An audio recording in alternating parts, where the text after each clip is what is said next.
off tangent question. What's one piece of clothing if you didn't have to wear, you wouldn't wear? Bra. You had it ready. Wow. You had it ready. I'm a toss up between shirt and socks. I mean, winter could be tricky with the shirt. I want you guys to wear a bra for one day, a sports bra. And then let me know. I want you to wear elastic underwear. What? You're not wearing undies. No. Yeah, what if, I mean, like, I talk about this all the time. Like, I think I love my job, but I'm blessed with the fact that I also don't have to wear, like, real clothes. Where, like, we went to dinner with George and Hannah on Friday, and he talks about how, like, he puts on, like, real pants, like, work from home. Oh, man. And I'm like, good for you, dude, but I haven't had to wear like a real pair of pants to work in like 7 years. So this is great. I mean, like, I probably would go without the shirt. Now I would make things easier because I sweat like a pig sometimes. It's like maybe like keep my body temperature down. But if I did, I mean, No pants. Nice legs. yeah. How do you guys stay on track nutritionally while eating out? You just mentioned eating out. What's something that, like a tip or a thought that you use when you're eating out to help you stay mostly in the good realm? We'll call it the 80% realm, where you can still enjoy yourself, whether that's through drinks or like various food selection. But is there something you're thinking that like someone could take away that is useful? Like, I know where my brain goes. What about you guys? This is helpful because I felt like we've had a lot of outings the last couple months. Paying attention to what I'm eating before and even after. So if I know I'm going out to dinner and I want to indulge or I want to, enjoy. I'll kind of like limit my like carbohydrate intake during the day. Kind of like focus more on like protein. So you lower in anticipation that you're going to eat a little bit more out. Yep. Cool. Mm-hmm. When I'm eating out, prioritizing protein and vegetables, I try to lean more like what Abby does, where it's like, hey, like, I'll make sure I have those things before I go out. So when I do go out, like when I went out to Santa Fe with George and Hannah and Emily, it was like, I know I'm gonna have like some more chips, and I might have like a couple tacos, things like that, so I can making sure I'm mindful before, like leading up, so when I'm there, so we can enjoy. Yeah. And I'll double down with Nolan. When I'm out, I always ask myself, where's my protein? Like, what is that first? And then kind of go around that.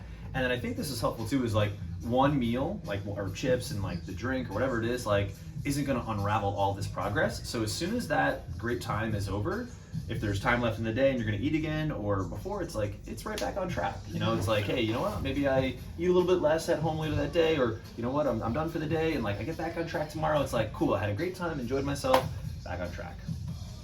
Cool. It's like so hard.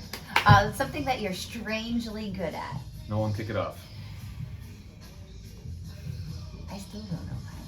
Yeah, I mean, I was I don't know, I hate to use the word nerd, but I was like a math and history nerd in high school. Like I took college level courses in high school, so like I'm like, I feel like that's like a strange like.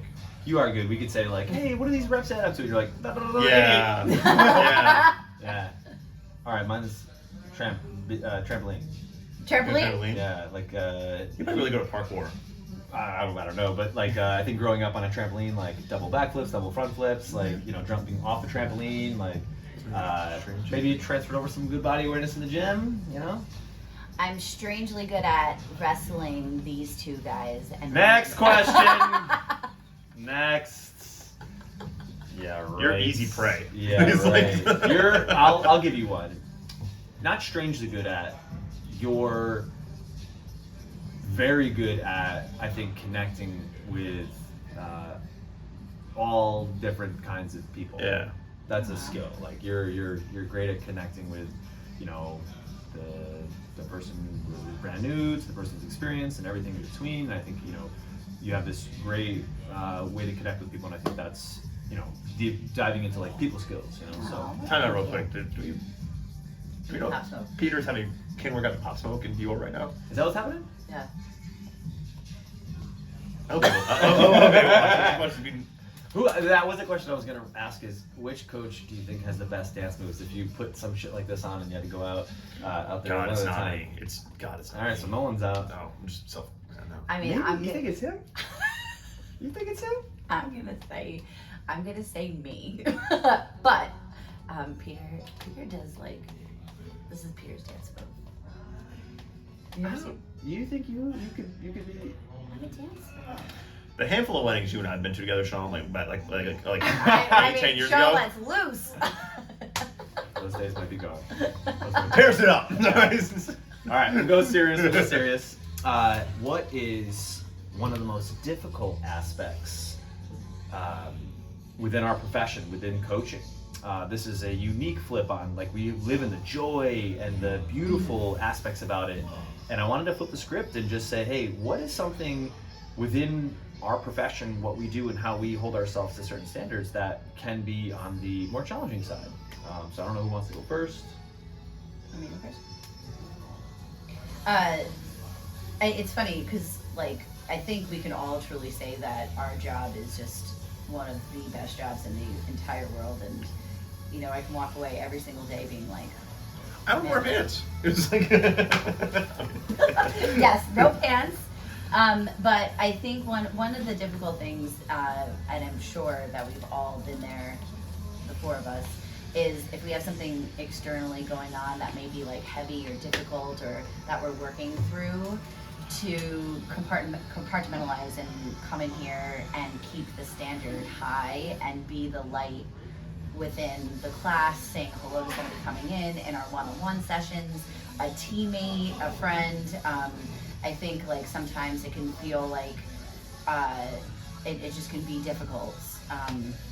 I mean, we're very good at it, and I think that the work that we do outside of here helps that. But I think that is one of the most difficult things about coaching. for sure. And you'll never know. Yeah. I don't want to say like you'll never know, because I think it's like, you know, we're all human, right? So it's like, you know, that's like you know, when we see people walk in here and it's like, okay, like, you know, it's like a really, you knew like you're go back to your story with Victor, like you knew like something was up, right? It's like, you know, it's like, so I think something we're good at, I think something's more challenging in coaching, most difficult is like being really good at the simple stuff. Like that's something to overlook, where I think like once you get like a few years in, it's like, okay, like I want to like learn, like, you know, like just like more versatile, like learn how to do like just be more valuable, but then like, but not letting like the simple things slip, like group management, speaking clearly, communication, like all those things. And I think it's something that's difficult, that maybe doesn't get like recognition, is like managing a group, make sure like everything like moves on a timely manner, and like, you know, everybody's like seen and felt and heard and all those things. Like, and I think if you have somebody to be like, hey, like I want you to take this thing, lead 20 people through, make sure everybody gets seen, heard, like it's smooth, there's no like that is, I think, harder than people like, you know. Yeah, like mine is, I think, something that we've all probably wrestled with at times. I spoke to you guys a little bit offline about this, is like the insane level of care and balancing that out with life, where caring about all the details, from how we prepare backing up the programming, the balance of programming to provide this amazing experience that also focuses on longevity, and like that, to the experience and how we prepare that way ourselves, everything that happens out on the floor, from how we communicate. And I've found myself just like almost obsessed with raising the bar so much in that, so we can show up in service for other people, and trying to be mindful that it doesn't become detrimental in, you know, my personal life, my down-regulation time, like things like that. So as much as I absolutely love and jump out of bed every morning loving what I do and who I get to do it with, there's nobody else I'd rather do it with, making sure that I prioritize self-care time too, because I do care about all of our people, how they feel, all that stuff. And just juggling that, you know, and I think juggling that and kind of like paired with what you guys had said too, and you know, that doesn't take away at all that I think it goes without saying we absolutely love what we do and how we do it and how we get to do it and who we get to do it with, you know. So that's just a side of it that I think we hold close to our vests, you know, and we say, okay, like that's that. So. I think that's like a little side piece too, is like you talk about prioritizing self-care, where it's like, and I think that's something very easy where like that can go by the wayside, like when you are like so like into your work. I mean, we see it a lot like in here and outside here too, where it's like people like, you know, it's you're incentivized more to like work, and like, and then it's like, but you're best able to show up. Like I know, like I show up way better in here when I prioritize like stepping away from it, taking the time to like recharge, refuel, like kind of like create that desire to like get back into it versus like you can very easily get very burnt out. So That's well said. Yeah. Yeah. But I was looking at that last one. I thought this would be good because we do that, and I think it comes from the top. Is I truly believe people would be happier if they did blank more. Okay, final question. People would be happier if they did blank more. We joked. Yes. So spinning off of what I just shared is took time and reprioritized themselves at the top. And there'll always be more work.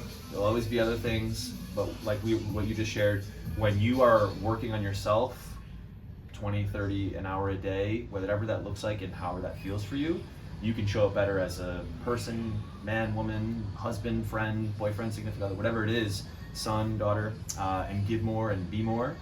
So I know it's impacted us. I know, just seeing the growth in you guys alone since, investing more in yourselves, even this past 2022, what that's done for you as people and as professionals, like that's, to me, the number one thing, and I think we all see the fruits of that labor. So that's what I would share. As Mr. Kin is out there dying. Get it, Albert! I think that's, I would say the same. But if they did more disconnecting from like being plugged in. And that's something I've been definitely doing is like just being mindful and like taking it all in. Like looking around and looking at a conversation that's being had between two people that maybe never would meet each other in any other aspect. You shared with me, and this stuck with me, and you're kind of getting there. Be present. Be more present. And you even alluded it to with Toro, like you get home from giving and giving and giving, and you put the phone away because like we would reach out to you. We don't hear from you for hours. I'm like, what are you doing, avoiding me? And you were like, no, I'm disconnecting. I'm being present where I am, and that's something I'm actively working on. It's like where I am, I want to be. And I thought that was so powerful, and it's a good reminder because it goes back to what I just said, like the vicious cycle of like give versus like you're saying like, hey, take that time to recharge, rebuild, and like be where you are, be present. Whether that's, hey, I'm gonna put my phone down, I'm gonna listen to you intently, not interrupt you, ask questions, or just be present. Yeah, I think that people might not get that other places, and I think it feels good to be looked at in the eyes. It feels good to like being asked like how you're doing, and again being at home. Like I'm just looking the other day, I was like in the kitchen and I was at a time where I'm not usually home, and like the sun was coming through the window, and I was like, that is so cool. That's something like I never noticed before. So bring us home.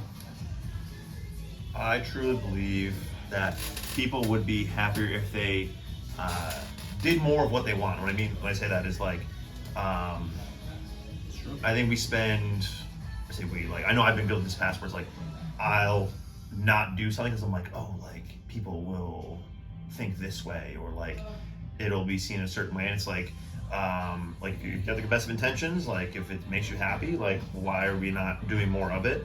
I think there's too much time spent on like, not doing something because we think it's, people have opinions about it, where it's like, if you really look back and it's like the people closest to you are probably gonna be supportive of that. Like all my decisions come with these two, Peter, Emily, and like my mother and mine. It's like what, 4 or 5 people, and that's really like, I love a lot of people, I care a lot of people, but there's really only like 4 or 5 people who I really like let affect the decision. Whereas like I think sometimes like people get overwhelmed with the opinions of like a lot of people, and it's like you can become a lot happier if you just like, double down on what you want to do, and and really think about like those closest to you. So yeah, absolutely. Do we end with that last question? What do you got? You got one more? People want to know, Nolan. Oh yeah. What's a recent lie you've told? All right. You know what?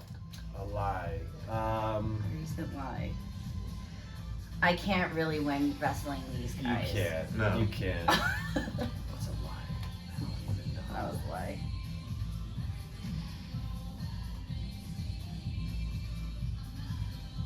I don't know. Try not to lie. Why don't you end us? What's a lie you recently told? 9 inches. So you lied about 9 inches. All right. So what's the truth? somewhere between 1 and 9. Great.